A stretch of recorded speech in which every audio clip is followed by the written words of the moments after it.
Maryland football absolutely blew it against Washington.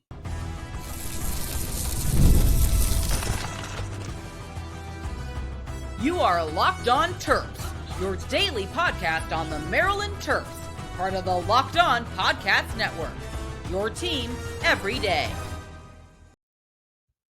What's up, everyone? I'm Tre Moore, host of Locked On Terps, part of the Locked On Podcast Network, your team every day. So thank you guys all for making us part of your day. And today's episode is brought to you by FanDuel. Right now, new customers can bet just $5, and if your bet wins, you'll get $300 in bonus bets to use across the app. Download the app today. Maryland football just blew it against Washington. Absolutely a blown game, and it was disappointing, to say the least, about Maryland football to be winning the entire game, to be up 20-0 at a point, and to not figure out a way to beat the Washington Huskies. It was really disappointing. I think there's a lot of different takeaways I have from the game, but I want to start off this first segment saying this game, you just can't do that. It's a blown game for Maryland football against a Washington team that a lot of people think and consider as a really good team this year. I think people think Washington's a really solid Big Ten team. I think everyone would agree that they're a bold team. I think a lot of people like their quarterback, but Maryland blew it. Maryland blew it. And we had every opportunity not only to win that game, but to run away with that game. I think that game should have been somewhat of an easy win. Like, I get Washington fighting back a little bit. It was 20-0 at a certain point. 20-0 in the third quarter. They couldn't get anything going. When a team like Washington isn't playing that well, when a team like Washington can't do anything, can't complete a pass, can't connect first downs together, if they can't run the football, all of the above, if they can't get stops on the defense side of the ball and they go down 20-0 and they're playing a really bad brand of football, you got to be able to knock them out. You just do. I understand if maybe you're playing a team like Ohio State and we go up 20-0 and it's like, it's still really hard to beat them. But if you go up 20-0 against Washington, this isn't like one of the best teams in the country. I think we consider them a top 30-ish team in the country. They're good. It would have been a great win for Maryland football.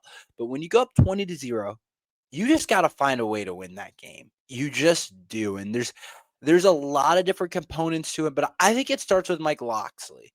And it's disappointing because there's this stat of Maryland after bye is terrible under Mike Locksley. Just terrible. Mike Locksley can't figure out how to win a game after a bye. And I think a lot of the blame goes to him because clearly something's not going right after the bye. And I hesitate to say that because it's like Maryland was up 20-0. It's not like normally when you think of coming off a bye, you're going to start slow. But clearly something was right. We didn't have the energy to finish the game. We didn't have the stamina to finish the game. I don't know. But to me, it starts with Mike Locksley. I think that has to be something that I don't know if we can't really fix it until next year. But it's just something that hasn't been good enough, and it's a huge knock on Mike Locksley. It's just a game a year that it feels like we just haven't won coming after a bye. When we're supposed to feel rested, when we're supposed to be feeling good coming into the game, we just can't win coming off the bye, and that's something that has to change. But I also look at some of the coaching decisions by Mike Locksley, the way the team is built right now, the way some of the things are going, the way some of the game is going, and I'm like, it just wasn't well managed. It just wasn't. And I knew this was going to happen where I continued to talk about Maryland can't run the ball. Maryland can't run the ball. Maryland's run game is terrible throughout the first couple of games. And it bit us. I think that's a big reason why we lost this game because Maryland can't run the ball. And Mike Locksley didn't even try. And when you're up 20-0 or you're up 13-0, whatever the case is, if you have a decent running attack, you just want to hand it off. It's not even necessarily about scoring a bunch more points. It's not necessarily about the explosive plays. When you're up 20-0 at a point in the third quarter, you should be able to run the ball well enough to be able to win the game. And you should hand it off way more than Maryland did. Maryland only rushed the ball 4 times in the second half. 4 times. And one of the times was a Malik Washington scramble on a pass play. And they ran the ball 16 times in the first half. And so it wasn't necessarily super effective in the first half. It wasn't necessarily really good. But you would think if Maryland's up 20-0, you would think, okay, we should run the ball, or you would run the ball more than you have in the first half. And I think that's unexcusable to get away from it, even though it wasn't working. The run game was pretty abysmal, but you can't tell me we had a better chance of winning that game. And this is the problem. It's because Malik Washington, he did not, I thought he played a decent game. And we were going to expect this from Malik Washington. A decent game was coming from him. It just is what it is. We like the way he's been playing all year, but he wasn't going to be perfect. He's a freshman with no run game. He's throwing the ball 24 times in the second half. 9 incompletions. It's just too much to ask of the kid when DeJuan Williams and Nolan Ray combined for 43 yards on 16 carries. The team's longest run being just 8 yards. But it's just not good enough. And I think that's what a lot of the game comes down to is we just can't run the ball, and there's too much pressure on Malik Washington. We're the type of team where, yeah, we might get out to some early leads with some explosive plays, whatever the case is. We might be able to score a lot of points. Teams are going to be able to come back on us. That's just the way it is, because we're not going to be able to waste a lot of the clock running the football. Like, there's some teams you think of in the country, like I think about Michigan football. Michigan football, I always think of a team as if they get out to an early lead, it's really hard to come back. Or an NFL example, the Ravens. If they get out to an early lead when Lamar's running all over the place and Derrick Henry, it's just too much time off the clock when they're running 5 yards, 4 yards, 3 yards, first down, 5 yards, play action, first down. It's just too tough to be able to come back. And Maryland's one of those teams where we might get out to some early leads. We may not. But one thing is, if we're up early and you're the opposing teams, you can come back. You just can. That's just the way our team is built right now.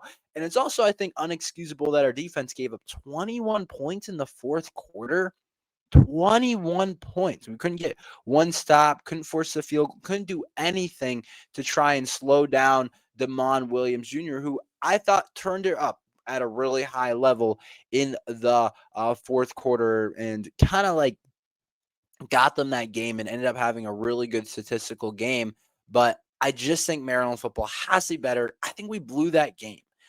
But I do think there are some positives to take away from the game. No matter how much it sucked, no matter how bad it was, I do think there were some positives. I want to continue to talk about that next. Peloton is shaping the future of fitness with brand new Peloton Cross Training. Powered by Peloton IQ, it's their new most advanced equipment yet, designed to give you real-time guidance and endless ways to move, whether you're running, lifting, or cross-training with your favorite instructors. This is a training regimen, and Peloton is built for breakthroughs with tools that help you plan, stay motivated, reach peak performance. I love how the Peloton IQ system offers a real-time strength coaching. It actually tracks your reps, suggests the right weights, and corrects your form, making every rep safer and smarter. The swivel screen is a game changer. You can go from running on the tread plus strength training without missing a beat, and the personalized class recommendations keeps you engaged. You get workouts tailored to your vibe and energy level each week. So let yourself run, lift, flex, and push forward. Explore the new Peloton Cross Training Tread Plus today at onepeloton.com.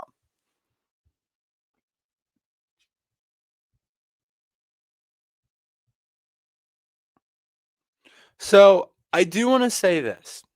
With how bad that Maryland, or not how bad Maryland's fourth quarter was, is really disappointing. But I do think there are some positives to take away from this game for Maryland football.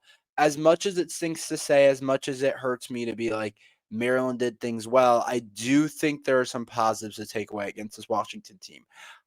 If you would have shown me the score before the game and I had no context of what happened, I wouldn't have been surprised. If you guys saw what I said on Locked On Huskies in our crossover episode with Locked On Huskies, I said, I think Maryland loses the game, but they cover. And that's kind of exactly what happened. Maryland lost the game, but they covered the spread, which started to get pretty high. I think it was at like 6.5, if I remember correctly.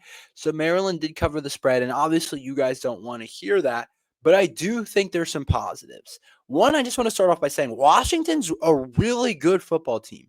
The fact that we should have won that game is a positive for how our year is going to go. It's a positive. And if you would have told us in the first 5 games, Maryland's 4-1, I probably would have taken it going into the year. I probably would have taken it with how the team is. And I know you guys don't want to hear that, but I just want to say this. I don't think we ever expected to go undefeated. We didn't expect to win every single game. These types of games can't happen, but Maryland has plenty of opportunities to get to that 6-win mark and to get more than that.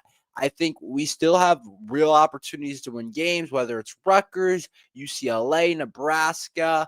Obviously, the UCLA game is kind of interesting now after they just beat Penn State. Michigan State's having a bad year. Like, there's still plenty of opportunities for Maryland football to win game. I do want to emphasize that. I do want to emphasize that Maryland's still going to have a chance to win football games, but I do want to say this is one that definitely got away, but you can take positives from it. Just Washington's talent is pretty good. Like, that's a pretty good Big Ten football team. I think they're amongst that second tier of Big Ten football that is definitely pretty good. But some of the positives, like in terms of personnel, in terms of guys playing well, I mean, I think it starts when you think about it. When I really think on the defensive side of the ball, I was really impressed with Carlton Smith, the freshman. Another freshman defender that is playing at a really high level that looks like he's going to be a guy for us. At the linebacker position, he looked really good. Led our team in tackles, stepped up in a big way, made some big plays, and I'm looking at him. He's going to be a guy for us. I think he's going to be a guy for us. I think I think Carlton Smith's going to be really good for us. I think he's a good athlete. I think he understands the game. And him, Daniel Wingate, and Anthony Reddick are all a really good combo. Those three are a really good combo at the linebacker position. And we saw Anthony Reddick get a sack.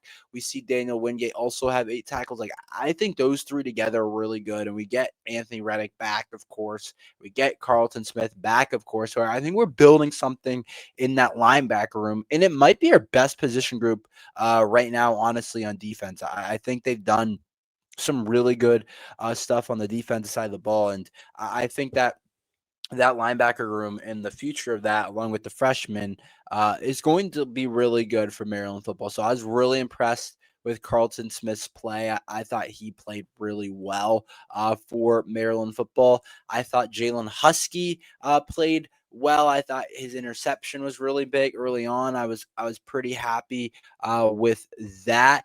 And then I think the big turning point, I should have talked about this earlier. I think, to me, the big turning point for Maryland football in this game in the second half, which people mentioned, but I really thought of this as well, is the fact that we ended up losing right now, arguably, our best defensive player, our best player maybe on the team. And people say it's a different game if this kid's playing. Sydney Stewart. Sydney Stewart leaving the game with a targeting makes all the difference because Washington was in many passing scenarios where they had to throw the football. They just had to. And to me, I was like, dang, if only Sydney Stewart was in the second half, I think we win that game. Because his disrupts, how he's playing and his how he's disrupting the game, I just think they can't throw the ball at the same level where they're able to kind of just gash us in the fourth quarter throwing the football. Damon Williams isn't able to do that at the same level. So I really think that if he played, we would have been in a better spot. I do think that. I did want to mention that. Not as much of a positive, but I think also Zahir Mathis gets another sack. I thought he played really well. I think he continues to look really good for Maryland football. And then what's excites me is Maryland's run defense has been really good this year. Jonah Coleman, who came in averaging over 6 yards per carry for Washington, really good running back. I thought we did a solid job of stopping him, and some of our defensive linemen are playing, I think, pretty good. Like our interior guys, I think, are doing some good things. Like when you think about guys like Ian Thomas, played pretty well. I thought Cam Rice, like there's guys in there that are playing pretty good at the inside position, and that's definitely good to see for Maryland football. But the thing was, Damon Williams was able to rush for a good amount. 54 yards, that's like a lot, and that includes the sack yardage. So he definitely ran for a good amount, and we couldn't stop. I thought our secondary didn't play very well, especially in that fourth quarter. Denzel Boston did his thing. Decker DeGraff did his thing. 6 receptions, 62 yards for him. I know I'm supposed to be looking at the pauses. I got a little bit off track, and I do want to say this.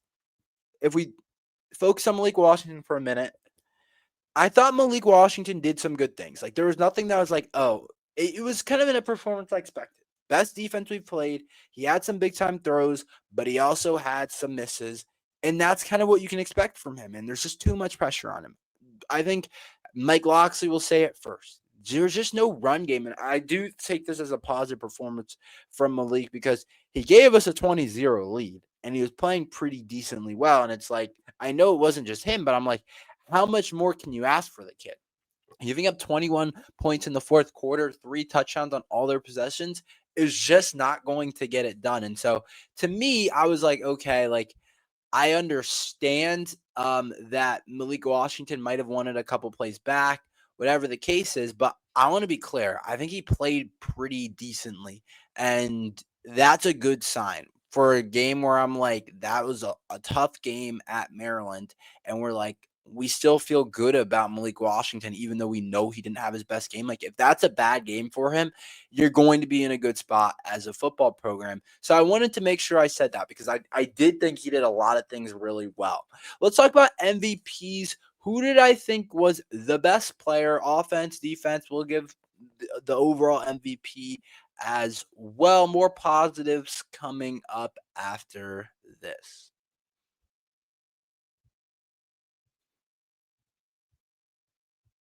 This episode is brought to you by The Square, your favorite neighborhood spots run on The Square. There are certain businesses that make the neighborhood the neighborhood.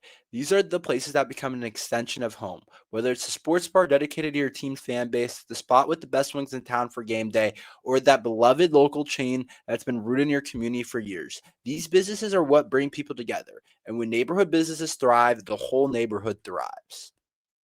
There's different local spots in my neighborhood that have been the heart of the community for years. It's the kind of place where you walk in and everyone knows your name. Sports are something that brings neighborhoods together, whether it's gathering the game day rituals, celebrating with the best wings in town, or just being part of the fan bases that call this place home. When we show up as a community, it can mean big businesses for local business owners. Money spent in the neighborhood stays in the neighborhood. Square is a proud partner of more than 4 million neighborhood businesses around the world. You can go to square.com/lockedoncollege to learn more. But before you do, support your favorite neighborhood spot. You'll be happy you did. Square. See you in the neighborhood.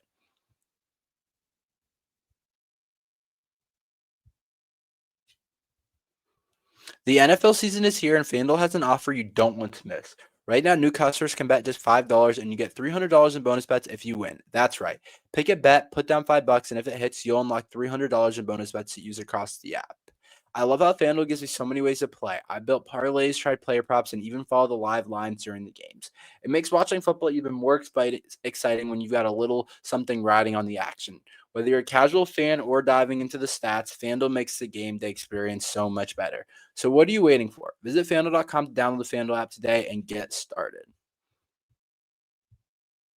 Let's talk about some of the MVPs for Maryland football after this game. I talked about some of the guys that played well, but I do want to give out my MVPs for the game. So I'll start on the offense side of the ball. I'll be honest, this was a little bit challenging. I want to shout out AJ Sininsky for getting his first touchdown. I don't want to give him the MVP because he only had 1 reception, but getting his first touchdown in the game where tight end depth, I think, is definitely questionable. It was good to see him be able to do that. So just a little small shout out to AJ Sininsky, who I think is a good blocker, good choice to be like a second, third tight end. He's done some good things, but it was good to see him get a catch. And then as well as Leon Houghton Jr., other tight end, got a catch as well. But I think I'm going to stay in the offense side of the ball for MVPs. Dorian Fleming, 9 receptions, 57 yards, moved the chains, not a bunch of big chunks, but I said we needed to get Dorian Fleming going a little bit more in this game, and that's kind of what we did. 9 receptions, 57 yards. I know it isn't like huge, but I didn't think anybody on the offense side of the ball kind of had a great game. So I kind of wanted to give it to him because I thought he did some good things. I thought he got back to being Malik Washington's favorite target. Jaleel Farouk also had 8 receptions. I just think we got kind of too in love with the short game in this game, and we weren't really pushing it down the field too much, which was a little bit, I don't want to say like annoying, but it just felt like a little bit check downy after a little bit. And so I just think we need better plays down the field, longer developing types of plays. And I think Maryland football will be better for it if we're able to do that. I think that's something that I definitely want to see Maryland get better at, and something that I think we need to do better is just longer plays down the field. I think against Washington, it showed that they forced us to kind of methodically move it down, and we weren't able to do a whole lot, not a whole lot of big plays. But I don't want to say it was like a terrible day for the offense because it wasn't. A lot of it's rooted in the run game. And then going to my defensive MVP, a guy that I thought had a really good game. I'm going to actually give it to Anthony Reddick. I thought he had a really big sack, a timely sack. He also had 6 tackles. He's kind of proving to be just your everything linebacker. We can line him up. He can rush the passer. He's fast enough, or more than fast enough, to just play the middle linebacker, play coverage, defend the run, big enough to do that. He's becoming your guy where you're like, if you just stick him on the edge, he'll be pretty good. Like, that Micah Parsons thing where you're like, I love Micah Parsons playing middle linebacker, but if you just stick him on the edge, he's going to be the best player in football. I don't think it's quite that with him, but I do think you can kind of play him anywhere, which is good to see. And so I think he's playing really well. I thought he rushed the passer a little bit more when Sidney Stewart exited the game, which is what we needed. And so I think that was really big for Maryland football. And so it's good to see. It was good to see Anthony Reddick play well. So I think I kind of want to give him the defensive MVP. Could have gave it to Jalen Husky. See here, Mathis had a sack. I thought he did some good things. And then as well as there's a couple other players. But my overall MVP is Carlton Smith. Let's just say this freshman class is shaping up to be just crazy good defensively. And then you got your star and your quarterback offensively. And there's not much more you can ask for. And if you can maintain these guys, Maryland's defense has a chance to be one of the better ones in the Big Ten next year with the 2 pass rushers, Sidney and Zahir, coming off the edge. Then you get Carlton Smith back at linebacker. Messiah Del Holmes still making some plays, even though it's mainly in special teams. We think he's going to be really good. There's a bunch of other guys coming back as well. And then you get Zion Ely, the number 1 prospect in the country, and you suddenly look at Maryland's defense and you're like, is this unit one of the better ones in the Big Ten? Like, also the kid I just gave the defensive MVP, Anthony Reddick, would be back. And so Kevin Humes, who's played well, like, there's a lot of talent. Obviously, we're looking way ahead. I feel like you always think about next year we're going to be really good. But I do want to focus on this year. But I just thought Carlton Smith was all over the place. And I think he's proving to be one of our better freshmen, one of our better players as well. I think he's earned a spot in playing a lot. I think he's just done some things at a high level that is really important. And I want to continue to see him do things. And it was great. It's great to see Carlton Smith kind of grab onto the action, play well, and everything like that. I think that's definitely a positive for Maryland football, and he's definitely looking really good. And so that was good to see as well. And so I want to continue to see that. But I think he's our overall MVP. I thought he had the best game. I thought he played really well. But it was definitely really good to see. But that's all we have for today. Thank you guys for listening to Locked on Terps. Make sure you guys like and subscribe. We're here every day talking Maryland football and basketball. So thank you guys for listening to Locked on Terps.